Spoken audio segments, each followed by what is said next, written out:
Bonjour les amis, je suis très content de vous retrouver aujourd'hui dans notre émission le QDS IFI Show. Je suis en compagnie de Florent de chez Enium. Bonjour Florent. Bonjour Nicolas. Comment tu vas? Bien et toi? La route a été bonne? La route a été bonne, un peu longue, mais très bonne. Je précise pour nos auditeurs que Florent est venu spécialement de Grenoble pour venir nous voir, nous présenter son entreprise. Il va nous parler tout au long de cette interview de sa boîte, donc qui s'appelle Enium, qui fabrique des amplificateurs en France. Il va nous donner un petit peu sa vision des choses sur les amplificateurs, la philosophie de ta marque, etc., etc. Alors, est-ce que tu peux nous présenter un petit peu Enium? Alors Enium, c'est le projet d'un ingénieur en électronique qui s'appelle Ennio Bortolin, dans les années 80, qui avait une boîte d'électronique, mais qui étant fils de musicien et passionné du son, essaye de créer un département dans son entreprise orienté hi-fi en fait. D'accord. Et du coup, ingénieur polytechnicien, grosse recherche, il reprend tout à zéro, il refait des amplis à partir de schémas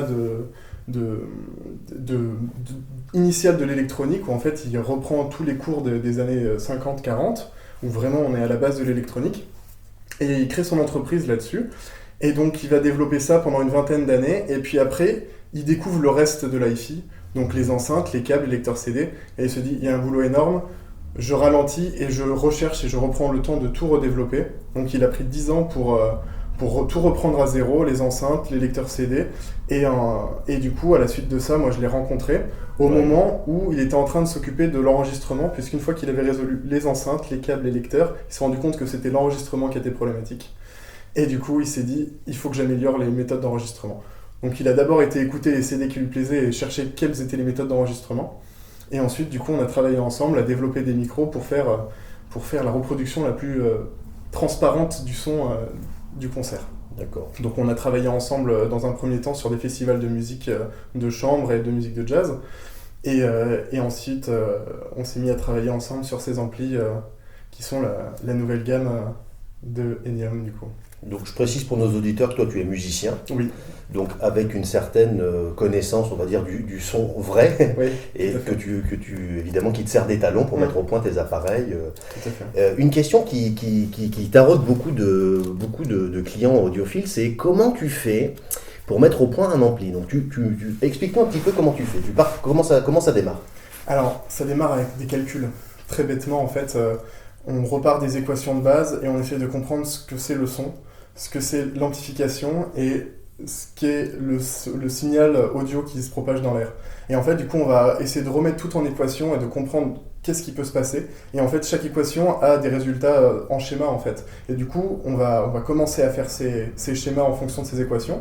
Ensuite, on va les mesurer, où vraiment, on a des appareils, des analyseurs de spectre qui vont permettre d'avoir des niveaux de définition au-delà de ce qu'on peut faire en audio, donc vraiment, on va au-delà des 24 bits de mesure, par exemple. Ouais. Et ensuite, on fait l'écoute, où on vérifie que chaque modification qu'on entraîne dans le schéma a un intérêt. Et du coup, ça va... on connaît la méthode ABBA et ainsi de suite. Nous, quand on change un composant, c'est à peu près 3 mois de validation pour savoir si vraiment c'était intéressant. On le met pendant une semaine, on le retire, on voit si vraiment l'évolution est bonne. Donc tu pars d'une base mathématique, une base théorique, et ensuite tu affines à l'oreille. C'est ça. D'accord. Et à la mesure. Et à la mesure. Ouais. Les deux sont indissociables. Tout à fait. En fait, on a vraiment le calcul mesure-écoute. Hein. C'est la philosophie de création d'un appareil. D'accord. Voilà. Et à partir de là, tu as ton produit qui est validé. Et à partir de là, j'ai un produit qui est validé. Et tu lances en production. Chez Enium, vous êtes très éléments séparés. Ouais. Est-ce que tu peux expliquer à nos auditeurs l'intérêt et l'avantage, musicalement parlant, techniquement et à l'écoute, entre un intégré et des éléments séparés, puisqu'aujourd'hui on a énormément de clients qui s'orientent vers des amplificateurs intégrés pour des questions de place, pour des questions aussi d'investissement, ça coûte souvent beaucoup moins cher, mais les clients entre guillemets les plus exigeants restent toujours malgré tout, je pense que tu seras d'accord avec moi là-dessus, sur des éléments séparés comme on faisait toujours à l'époque. Dans les années 70-80, c'était que des éléments séparés, les intégrés sont des colonnes. On avait le meuble, on avait préampli, ampli, cassette, vinyle, l'équaliseur aussi. Ouais. Alors, tout à fait. Pourquoi des éléments séparés? beaucoup chez Enium. Pourquoi? Alors en fait, déjà parce qu'on est sur une philosophie où chaque appareil est le plus en avant de ce qu'il sait faire, et du coup on s'est rendu compte que mélanger le petit signal et le gros signal dans un seul boîtier, ça pouvait créer des interférences qui réduisent la qualité en fait. Moi je sais ce que ça veut dire, mais est-ce que tu peux bien détailler Ouais. petit signal, gros signal? Pour moi, ce qui rentre en électronique, ce qui rentre dans un préampli, c'est un signal qui ne va pas dépasser le volt. Voilà. Alors que ce qui sort d'un ampli, ça peut être jusqu'à 40 volts crête à crête, voire même beaucoup plus que ça hein, d'ailleurs. Et du coup, en fait, l'amplitude du signal entre, mettons, 1 millivolt et 1 volt étant vraiment très, très faible par rapport à un signal de 40 volts, en fait, on ne veut pas que le champ électrique de l'un influe sur l'autre et du coup perturbe la transparence et la propreté du signal. Exactement. Et du coup, on a développé donc ce préampli en extérieur en disant, en plus, les gens qui veulent faire des systèmes multi-amplification ne sont pas handicapés par un intégré où ils ne savent pas où brancher un autre ampli. Et on a fait quelques installations avec 2 ou 3 amplis qui viennent à la suite avec un seul préampli, ou même des fois des gens qui voulaient aller encore plus loin en qualité et qui prenaient 2 préamplis pour avoir une mono vraiment indépendante, même si le préampli en lui-même est fabriqué comme un double mono. Tout à fait. C'est vrai que nous, dans tous les tests qu'on a pu faire depuis des années au magasin, on s'est toujours rendu compte que dans 99% des cas, le fait d'avoir un préampli séparé de son bloc de puissance est effectivement beaucoup plus intéressant à l'écoute, plus de transparence, plus de douceur, plus d'aération, enfin une écoute qui est beaucoup plus raffinée, quoi. Et là, je parle même pas de l'alimentation où effectivement c'est encore pire, où les réjections d'alimentation peuvent créer des interférences et du coup, en séparant vraiment ces alimentations aussi, on gagne en qualité. On gagne en qualité. Alors le gros intérêt quand même chez Enium, ça je le souligne parce que c'est assez rare chez les marques en général, c'est que la taille du préamplificateur plus la taille de l'ampli, ça fait pas un truc encore trop monstrueux, quoi. C'est tout à fait logeable. Parce que c'est vrai, quand on dit ampli, préampli, c'est pareil chez les clients, dans leur tête, ça fait tout de suite des gros appareils, machin. Là ici, ça reste quand même un préampli de taille. Oui, le préampli est vraiment taille mini, on peut dire, effectivement.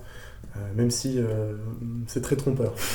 Alors, il est quand même très costaud. Bon, je remarque ici que nous avens un câble secteur qui est directement intégré dans le... alors ça va faire enrager les amateurs de câbles parce qu'ils vont dire, mais si, je ne peux pas changer mon câble pour améliorer la qualité éventuellement du son. Est-ce que tu peux nous expliquer pourquoi ce choix technique? Qu'est-ce qui a déterminé ce choix technique? Alors, tout d'abord, nous, notre philosophie, c'est beaucoup plus le schéma que le composant qui va être mis en avant, c'est-à-dire qu'on utilise des composants, la plupart standards, où on ne va pas forcément chercher un composant qui serait à la poudre de perlimpinpin ou autre. On va vraiment pas chercher ça. Et en fait, on a fait des tests avec des câbles différents. Et le problème étant que l'électricité, elle est fournie par EDF et pas forcément de manière très propre, puisque si son voisin démarre sa tondeuse ou des choses comme ça, on pollue le secteur.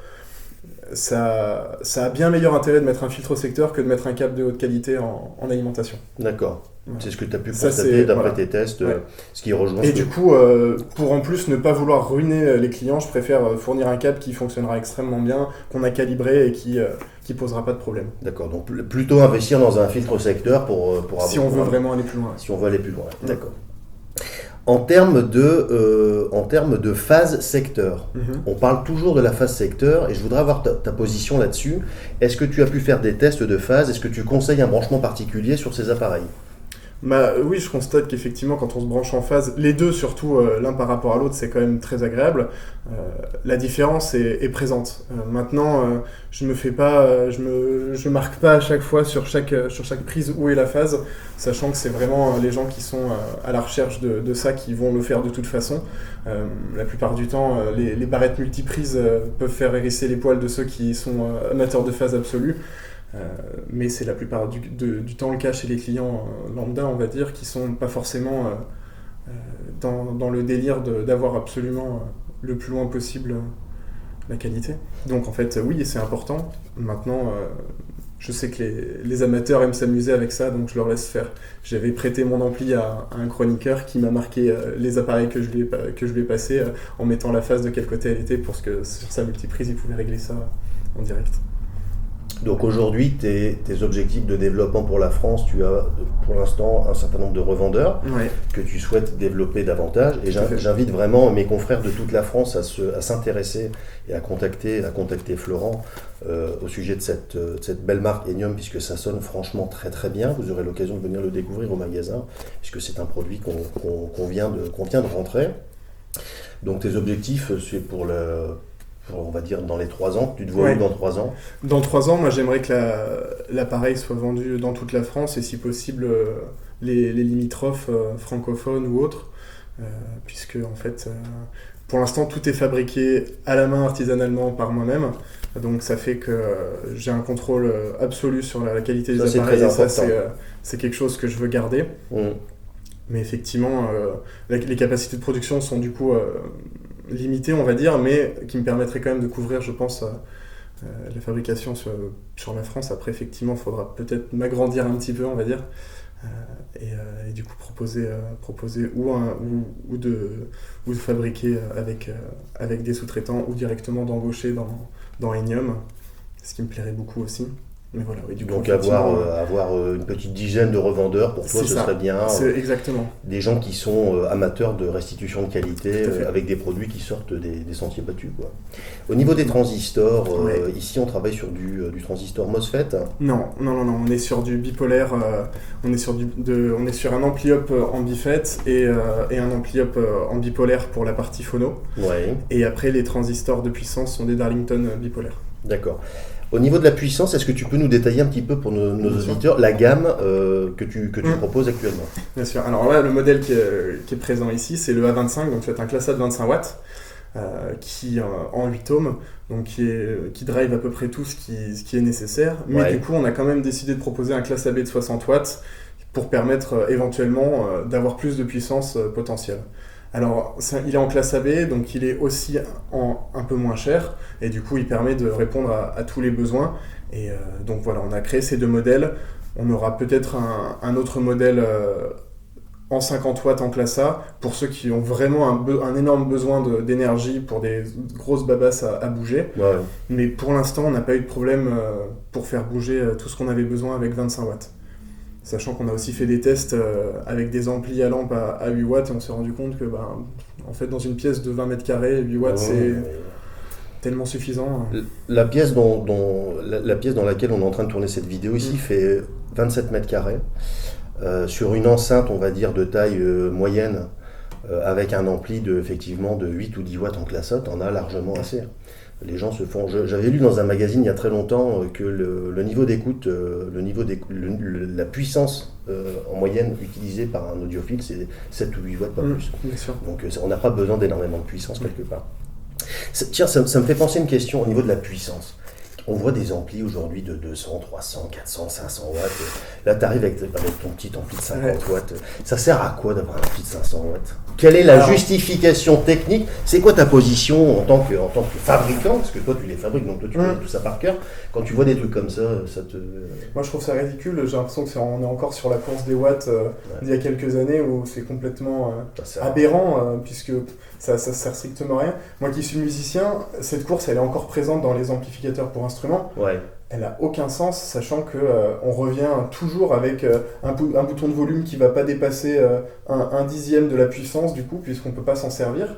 Et en fait, c'est juste aberrant, parce qu'on se retrouve avec un ampli qui est dimensionné pour de la sono, mais l'écoute chez soi dans son salon, dans une utilisation domestique, ça n'a pas de sens. Complètement. Sauf dans une utilisation, on va dire, de sonorisation. Oui. Si tu veux faire un truc, sonoriser une salle des fêtes, un truc comme ça, là, tu as besoin effectivement de puissance. Tout à fait. Mais c'est de la sonorisation, c'est plus de la chaîne de salon de fidélité. Parce que c'est vrai qu'on voit quand même chez certains fabricants une espèce de course effrénée à la puissance qui peut impressionner. Je ne sais pas dans quel objectif c'est fait vraiment, mais dans une utilisation domestique, ça n'a strictement aucun intérêt. On va sortir un peu du contexte technique et te demander un petit peu comment toi tu vois l'évolution du marché.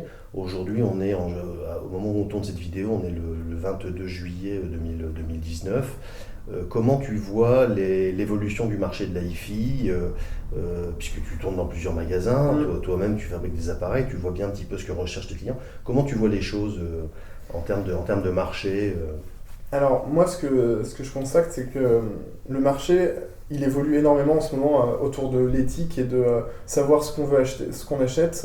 Et en fait, il y a de moins en moins, on va dire, de produits qui viennent de loin, qui vont être achetés, dans le sens où, à moins que ce soit une référence depuis des années, et encore même à ce niveau-là, en fait, les nouveaux modèles sont pas forcément intéressants, puisque les gens tournent avec des appareils d'il y a 10-15 ans réputés, ou alors justement ils vont s'orienter vers des produits qui ont ou une éthique ou qui ont une approche un peu différente de ce qui se faisait avant. Et moi, c'est vraiment ça que je remarque, c'est que les gens vont s'intéresser à savoir la production, le lieu de production, qui fait ça, comment, pourquoi. Et en fait, c'est hyper intéressant puisque je trouve que de plus en plus de consommateurs sont intéressés et veulent comprendre ce qui se passe dans les appareils qu'ils ont chez eux, en fait. Il y a un vrai besoin, je suis d'accord avec toi, je trouve qu'il y a un vrai besoin de transparence chez les clients qui sont d'accord pour investir. Parce que c'est vrai que tous les petits joujoux qu'on présente au magasin, ça coûte un certain prix. Sûr. Et les clients ne sont pas contre le fait en réalité d'investir, puisque c'est des appareils, ça c'est un appareil, dans 30 ans tu l'as encore dans ton salon. Puisque c'est, alors au niveau de la réparabilité, parce que ça c'est au niveau de la pérennité, pour rassurer les gens qui sont effectivement amateurs de ce type de produit, comment ça se passe? Alors du coup, nous on garantit 5 ans l'appareil, mais en fait on n'a jamais de retour. Là on a eu un retour une fois d'un appareil qui avait été produit par Regno avant. En fait, c'était le fusible qui était cassé. D'accord. Et l'appareil datait de 85. Donc c'est des appareils qui sont extrêmement stables et qui ont aucun problème. Éprouvés, sur lesquels il n'y a pas de souci de stabilité, réparables facilement. Réparables facilement, bien sûr. Ça, je voulais t'en parler aussi, puisque nous, tu sais très bien qu'on a notre atelier en interne de réparation avec notre technicien. Et c'est vrai qu'on s'est rendu compte que ces dernières années, la qualité des amplificateurs, notamment des amplificateurs intégrés, avait beaucoup dégringolé, notamment chez les grandes marques génériques qui mettent des cartes, si tu veux. Sûr. En fait, en gros, c'est pas fait pour être réparé. Oui, c'est le pire, je crois que c'est sur les amplis home cinéma. Alors là, c'est même pas la peine. C'est insupportable. Ton ampli, tu peux le balancer. C'est bien aussi d'avoir fait cet effort de réparabilité, de manière à ce que le client se dise j'investis dans un produit, dans 5, 10 ans, 15 ans, un électronicien professionnel pourra me le réparer si jamais il faut changer un condo, un fusible ou n'importe quoi. Ça, c'est vachement... On m'a demandé récemment quel entretien pour cet appareil, à part de lui permettre de s'aérer, puisque c'est un classe A, ça finit par chauffer, c'est inévitable, donc il faut quand même lui permettre de dissiper ses watts. À part ça, il n'y a aucun entretien nécessaire. Là, vraiment, les appareils qu'on a eus, justement, il y a des gens qui nous ont demandé de faire des révisions sur des appareils qui avaient 30 ans. En fait, non, il n'y a rien qu'à bouger dedans. Effectivement, on sent que... on peut éventuellement remettre un petit peu de pâte thermique sur les transistors, mais à part ça, il n'y a aucun problème en fait. On est vraiment sur un appareil extrêmement stable, éprouvé, où il y a cette recherche de... Si jamais une panne se dévoile, on la voit très facilement et on peut la réparer. On n'est pas sur un système multicarte pas pratique où justement on trouve les défauts de la grande industrie, on va dire, où tout est fait pour poubelle. C'est même pas la peine. C'est pas fait pour être réparé. Bien sûr, là on est vraiment sur un système qui est très ouvert et on comprend assez rapidement qui fait quoi dans le... En clair, tu es en train de me dire qu'il y a des appareils de cette qualité de fabrication-là qui ont été faits 30 ans en arrière, qui tournent encore aujourd'hui chez les clients. Donc ça, pour les clients, c'est un repère formidable, c'est un gage de qualité. Quoi. Je voulais te poser une question aussi concernant le rodage des appareils. Moi, j'ai une partie de la réponse en tête, mais je vais te laisser la développer. Qu'est-ce que tu penses du rodage, ton retour par rapport à ça? Puisque les gens comprennent, par exemple, que sur une enceinte acoustique, c'est un concept assez facilement... il y a la mécanique. Il y a la mécanique, il y a le spider qui va se libérer un petit peu, le graphe va se libérer, etc. Par contre, quand on parle de rodage de composants, rodage de condos, rodage de machin, les gens ont un petit peu plus de mal à conceptualiser le truc. Qu'est-ce que tu en penses? Qu'est-ce que tu peux nous dire là-dessus? Ce que je peux dire, c'est que le condensateur, c'est une réaction chimique. Et une réaction chimique, elle a besoin d'être faite, pour être parfaite, elle a besoin d'être faite régulièrement. Et du coup, en fait, on se rend compte que, d'ailleurs, on dit des condensateurs qui sèchent, en fait, il y a des cycles pour les renouveler, en fait, c'est possible. Et du coup, c'est pareil, un appareil, quand il est neuf, la réaction, elle n'est pas encore optimum, et en fait, du coup, en le faisant tourner, il va se mettre en route, il va se mettre en place, et il va se mettre à de mieux en mieux marcher. Et ça vient pareil avec, il y a des gens qui vont dire que le fusible, il a un sens. C'est pareil, en fait, si on met le fusible dans un sens et qu'on le change de sens, oui, on va entendre une différence, parce que inévitablement, le jus est passé dans un sens pendant pas mal de temps, le mettre dans l'autre sens, il va y avoir une petite différence. Mais en fait, au bout d'une demi-heure, le fusible, il aura le même son que l'autre avant, en fait, le fait de l'avoir changé. Mais effectivement, on observe qu'il y a un phénomène presque de mémoire, on va dire, électrique, où où en fait les appareils ils vont comprendre qu'on leur diffuse du son et se mettre en route et faire ça le plus proprement possible au fur et à mesure, puisque bon, le schéma tend vers ça en fait. D'où la différence qu'on peut avoir entre les appareils neufs et les appareils qui sont entre guillemets rodés. J'ai par exemple des fois en réparation des appareils qui ont tourné, et en les écoutant, on entend effectivement que ça n'a rien à voir avec un appareil qui sort du carton. Bien sûr. Puisque l'appareil qui a fonctionné, il y a eu un rodage au niveau des composants. Et dans les instruments, c'est la même chose. Les violons Stradivarius sont joués régulièrement pour ne pas perdre leur rodage, on va dire, justement pour que l'utilisation soit toujours orientée vers la musique. Et c'est un peu ça, que ce soit les enceintes ou les appareils électroniques, en fait, les faire tourner à la fonction à laquelle ils sont faits pour. C'est-à-dire que si on le fait tourner juste pour mettre un signal d'1 kHz, bah, l'ampli il sera peut-être bon sur 1 kHz, mais il ne sera pas rodé sur le reste en fait. Bon, en fait, il faut le faire tourner, quoi. Il faut le faire tourner, il y a tout rien simplement. d'autre à faire. Ouais. Au niveau du fonctionnement des amplis en classe A, tu le laisses tourner, tu l'éteins systématiquement. Bah, tu l'éteins si tu t'en vas, parce que Ouais. c'est un peu dommage de consommer de l'électricité, mais effectivement... Donc ça ici les amis, c'est la fiche de qualité, puisque vous avez, donc ça c'est un processus de qualité que tu as développé pour tout à vérifier point par point les mesures des appareils, Exactement. pour optimiser la fiabilité à 100%. Et du coup on fait un contrôle de rodage et justement on fait les mesures de courant à ces différents temps de rodage en fait, justement pour vérifier que tout se passe bien avec l'appareil. Et en plus il y a un contrôle visuel des soudures, un contrôle des tensions, enfin vraiment... Ouais, c'est vraiment du fait main, quoi. Oui, bah complètement. Moi j'ai mon petit atelier. T'as ton petit atelier, ouais. c'est toi qui t'occupes de tout. C'est ça. Il y a une fonctionnalité qui peut intéresser aussi pas mal de clients, c'est l'entrée phono que tu as intégrée sur tous tes preamplis. Tout à fait. Sur tous tes preamplis, tu as une entrée phono. Ouais. Parce qu'avec le retour du vinyle, forcément, il y a une demande là-dessus. C'est ça. Ça évite de racheter encore un preampli phono. Tout à fait. Tout à fait. Même si effectivement il y a des marques de platine vinyle qui s'amusent à mettre un préampli phono à l'intérieur, en général les résultats sont pas incroyables. Donc du coup, moi je mets absolument un préampli phono. Aimant mobile, bobine mobile. Exactement. À l'intérieur, il y a des interrupteurs pour pouvoir passer d'un mode à l'autre. Ça, c'est très intéressant, puisque si vous avez demain, par exemple, une platine MM, une cellule MM, et vous voulez passer sur une cellule MC, vous avez un petit switch. Donc, en fait, on enlève les 4 vis qui sont là. Tu as un petit switch, clac, et puis tu peux régler également l'impédance de ta cellule. Exactement. Pour avoir le truc en fonction de la caractéristique de ta cellule. Donc, ça, c'est vraiment du fine-tuning, quoi. Exactement. Est-ce que tu as des projets de sortie de nouveaux... Là, on rentre dans la confidentialité de la stratégie commerciale de chez Enium. On aime bien les petits scoops. Est-ce que tu vas sortir des nouveautés cette année ou l'année prochaine? Alors, des projets? Oui, cette année, il y a plusieurs projets. Il y a notamment des câbles de modulation qui vont sortir à la rentrée, si tout va bien. Voilà, il y aura 3 gammes de câbles de modulation qu'on va proposer.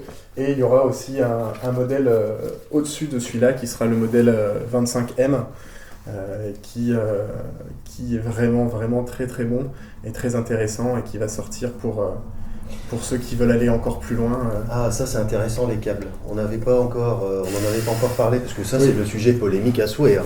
Bien moi, sûr. à chaque fois que je parle de câbles, alors moi je vais donner ma position sur les câbles et puis toi tu vas me dire un peu ce que tu en penses. Moi, après tous les tests qu'on a pu faire ici au magasin, on a constaté qu'il y a effectivement des différences de qualité entre les câbles. Ça, c'est faudrait vraiment de mauvaise foi pour dire le contraire. Après, nous, on n'est pas électronicien comme toi, on n'a pas été jusqu'à mesurer, je ne sais pas comment ça peut éventuellement se faire, ça, tu vas peut-être nous donner ton point de vue là-dessus. Mais c'est vrai que nous, notre position, c'est que des câbles peuvent influer plus ou moins fortement la qualité d'un système. C'est pour ça qu'il y a des fabricants qui sont spécialisés là-dedans. Après, là où on est un petit peu, on en parlait tout à l'heure avant la vidéo, on parlait des câbles, puisque tout à l'heure tu nous as montré tes câbles, tu vas nous en parler un petit peu après. C'est vrai que quand on voit des câbles secteur à 6, 7 ou 10 000 euros, là on commence un peu à débrayer, quoi. On a l'impression qu'il y a quand même un petit souci. Qu'est-ce que tu en penses de tout ça, toi, au niveau des câbles, puisque tu te lances dans les câbles? Sur les cordons d'alimentation, je suis très sceptique dans le sens où pour moi, l'alimentation, elle a un rôle fondamental sur le filtrage du secteur. Donc, dans mes appareils, il y a un filtrage qui fait qu'on est déjà très très loin et on s'absout de plein de problèmes de câbles. Et en plus, de toute façon, le problème viendrait plus du secteur que de la transmission du 220 volts à travers un câble en fait. Pour moi, le problème n'est pas là. Le problème va être peut-être sur la transmission d'un signal faible. Donc c'est pour ça que je fais des câbles de modulation. Justement, ce qu'on veut, c'est ne pas être... par exemple, moi, ce que je recommande avec mes appareils, c'est des câbles non blindés.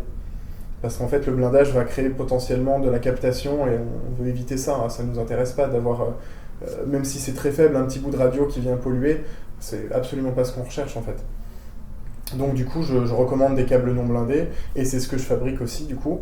Pour la modulation. Pour la modulation, tout à D'accord. fait. Mais pour le câble d'enceinte encore plus. Hein. Enfin, le câble blindé a des utilités en haute fréquence. Moi, pour avoir travaillé avant de faire de la hi-fi, j'ai travaillé pour des audios pro et de l'aérospatial. On n'est pas du tout dans les mêmes problématiques en hi-fi en fait. Et on pourrait basculer sur un autre sujet, c'est la symétrie des câbles XLR ou RCA en hi-fi. Pour moi, je ne comprends pas l'intérêt d'un câble XLR en hi-fi, puisque la longueur de câble ne justifie pas l'utilisation de la symétrie en fait. D'accord. Il n'y a pas de perte suffisamment importante en asymétrie sur des distances aussi Toi, faibles. tu vois pas l'intérêt, tu vois plutôt l'intérêt uniquement pour de l'utilisation, on va dire, plus scénique, sonorisation. Exactement. Où tu as ta professionnel, table de mixage qui est à 50 mètres. à 200 mètres de ton truc, où là, Bien il sûr. faut effectivement du symétrique pour dire d'éliminer les parasites, Exactement. etc. Parce que là, on peut être vraiment atteint par différents phénomènes, ne serait-ce que la perte en ligne et des choses comme ça, où en fait, oui, effectivement, c'est extrêmement important d'être en symétrique, pardon. D'être symétrique, ouais. Et du coup, on n'a pas du tout ces problèmes-là sur des distances de moins de 2 mètres. Oui, là, ici, aberrant un câble de module ici entre Oui. le préampli et l'ampli, c'est 50 cm. C'est ça. Éventuellement, si on a la platine vinyle qui est un petit peu déportée, bon, mais il n'y aura jamais, un jamais mètre, 2 mètres à tout casser, quoi. Exactement. Donc, Et on ne sera pas atteint par ces problématiques-là. donc toi, tu ne conseilles pas le blindage sur les câbles de modulation, Ouais. et tu as constaté que ça donnait des meilleurs résultats. Tout à fait. Est-ce qu'il existe un moyen, parce que ça c'est toujours le côté subjectif de la hi-fi, c'est ce câble sonne mieux qu'un autre câble, etc. Est-ce qu'il y a à ta connaissance, moi j'en ai jamais entendu vraiment parler, un moyen de mesurer J'ai vu que tu en parlais effectivement dans tes vidéos précédemment. la qualité d'un câble? Est-ce qu'un jour il y a quelqu'un qui va arriver qui va dire bon ok, ce câble-là on le mesure, on met tout le monde d'accord, ce câble-là, un peu comme une bagnole, elle consomme 6 litres au 100, l'autre consomme 7 litres, celle-ci consomme moins que la deuxième. Est-ce qu'il y a moyen de mesurer avec un appareil qui existe dans l'électronique, la capacité d'un câble à restituer une meilleure bande Bien sûr. passante, etc. Comment ça se passe? Eh ben absolument. Pour avoir travaillé dans les labos, ne serait-ce que les sondes qui sortent d'un oscilloscope, elles sont calibrées. C'est-à-dire qu'on connaît leur capacité et du coup on va la calibrer, on va faire une compensation par rapport à ça. Et en fait, du coup, il y a des appareils de mesure qui permettent ça, des analyseurs de spectre qui vont donner la réponse en fréquence d'un câble. Enfin, ils vont donner la réponse en fréquence d'à peu près n'importe quel composant qu'on utilise. Et donc, du coup, on peut s'en servir pour mesurer effectivement la linéarité d'un ampli, mais pourquoi pas pour un câble. Et en fait, il y a aussi des mesureurs de câbles. Mais ça, c'était Ennio on utilise parce qu'il a travaillé avec les militaires quand il était jeune. Et du coup, il y avait vraiment des problématiques très importantes sur la précision et sur les résultats qu'un câble donne. Nous avons changé des potentiels énormes. Et en fait, du coup, là, oui, on peut faire il y a des mesures qui sont possibles, mais effectivement, c'est tellement pointu que c'est assez rare de trouver un mesureur, bien sûr. On n'en voit pas. Bien sûr. J'ai jamais vu aujourd'hui de mesure dans les câbles. Mais la prochaine fois que tu passes à Grenoble, on te montrera si tu veux. Voilà, ça Avec grand plaisir. ce serait quelque chose de très intéressant, parce que c'est un sujet qui est un peu les câbles... Complètement. Et après, en fait, la plupart du temps, ce qui se passe, c'est de la compensation, c'est ce que tu disais. c'est de la compensation. Et en fait, on se retrouve à récupérer du graphe parce que y en a moins. Donc, est-ce qu'on prend un câble qui est un peu plus résistif ou capacitif ou inductif? Et voilà, du coup, on va tricher un petit peu. Ce que Florent veut dire, c'est très intéressant, c'est que vous avez une approche, toujours dans la hi-fi, une approche d'optimisation et de compensation. L'approche d'optimisation, c'est que quand vous allez, par exemple, mettre un câble de meilleure qualité, qui va par exemple augmenter l'aération, etc., sans augmenter l'agressivité globale du système, là vous êtes dans l'optimisation. Par contre, si vous avez une enceinte un petit peu trop présente dans le grave, on va mettre un câble haut-parleur qui va assécher un peu l'écoute, là on est dans la compensation. Tout à fait. Donc c'est deux approches très différentes et c'est vrai qu'on peut faire joujou avec des câbles pour essayer de trouver, mais c'est pas l'approche la plus performante possible. Nous on est toujours dans la recherche de la transparence et du respect de la phase en fait. Donc ça va surtout être ça les critères primordiaux. C'était très intéressant cette interview. Je te remercie beaucoup. Avec grand plaisir. Je ne sais pas si tu veux parler d'autre chose ou... Non, mais n'hésitez pas à venir écouter au magasin 138 Quai du Son les appareils Enium. Voilà. Et donner votre C'est vraiment une belle votre découverte. sentiment, On n'a pas parlé des prix quand même. Non. Il faudrait que les clients quand même puissent avoir une petite idée de ce que ça donne. Oui. Par exemple, cette configuration. Cette configuration-là, elle est à 4 800 € en magasin. Voilà, donc c'est un ensemble. Hein. On peut acheter des éléments séparés, mais voilà, donc on est en dessous de 5 000 € pour cet ensemble-là. Je vais montrer pour nos auditeurs Voilà. le dos de l'appareil. Donc ici, vous avez l'entrée phono, encore une fois, qui est une entrée phono MM ou MC en fonction de votre platine. On peut régler l'impédance de votre cellule avec un petit switch à l'intérieur. Vous avez 1, 2, 3 entrées ligne et puis une entrée tape. Et puis vous avez les sorties ici pour brancher 1 voire 2 blocs de puissance. En fait, pas tout à fait. Il y a une petite subtilité que Kenyo a gardée parce qu'il avait encore des clients à l'époque qui utilisaient des magnétos à bande pour réenregistrer des pistes de CD ou de vinyle sur des bandes, puisqu'il y a une sonorité particulière avec la bande magnétique qui plaît à certains. Et en fait, du coup, c'est une sortie directe qui n'est pas amplifiée, mais du coup qui permet on va dire d'enregistrer en même temps qu'on D'accord. écoute. Bon bah voyez, je connais pas encore bien les produits. Florent va me former tout l'après-midi. Je vais me faire engueuler après la vidéo, je vous raconte pas. Donc ici il y a le numéro de série, la norme CE, le fusible et le cordon secteur bien entendu. Voilà. Et bah écoute, c'est très bien. On a bien fait le tour de la question. On a un peu parlé d'autres choses. Je vous invite à venir découvrir ces produits au magasin. Donc on les a en démonstration permanente, pour venir compléter éventuellement une installation que vous avez déjà ou peut-être vous faire un nouveau système. C'est vraiment une écoute extrêmement intéressante. Juste pour clôturer là-dessus, si tu devais définir en une phrase, en une minute, le son Enium, la recherche que toi tu as voulu, c'est quoi le son que tu as voulu pour ta marque? Moi, la phrase que je disais, c'était apporter la salle de spectacle dans votre salon. En fait, l'objectif, c'est d'avoir le plus de musicalité et de transparence par rapport à l'enregistrement. Et que ce soit un vinyle, un CD ou une cassette, ou même un fichier numérique, l'important, c'est de récupérer tout ce que les musiciens, les ingénieurs du son, les producteurs ont voulu retransmettre. Donc il y a vraiment cette idée de la transparence, de la dynamique pour aller chercher le détail et en même temps ce respect de la phase qui permet d'avoir toute une musicalité et se mettre dans l'ambiance de l'enregistrement. Est-ce que tu peux expliquer pour nos amis le respect de la phase? Est-ce que tu entends par là? Parce que tout le monde ne sait pas ce que c'est. Oui. Alors, on est reparti pour une demi-heure. C'est un concept assez poussé, hein. Mais ce qu'on peut assez rapidement dire, c'est que les fréquences graves et les fréquences aiguës ne vont pas à la même vitesse, malheureusement. Et du coup, on a ce problème-là à résoudre inévitablement à travers toute la chaîne. Et du coup, nous, ce qu'on essaye de faire, c'est d'avoir ce respect des fréquences qui passent et qui ne sont pas distordues. Si les aigus sont en avance des graves, on va avoir un problème à la fin, on va être agressé par certaines fréquences. Et du coup, on n'aura pas une perception agréable. C'est ce qui donne une écoute artificielle. Tout à fait. Des fois, quand vous avez une écoute sur une enceinte, vous vous dites qu'il y a un truc qui ne va pas, etc. C'est très souvent un problème de phase. Tout à fait. La projection, par exemple. Exact, la projection, quand vous entendez des aigus qui sont fortement projetés et que vous avez l'impression qu'il y a le grave un peu en retrait, ça c'est typiquement un problème de déphasage. Et ça, c'est un problème de conception. Là-dessus, il n'y a rien à faire.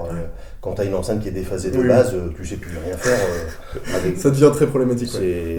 La phase, c'est quelque chose effectivement un problème très important. C'est un problème extrêmement important qu'on aborde beaucoup dans les enceintes et assez peu malheureusement dans les amplis.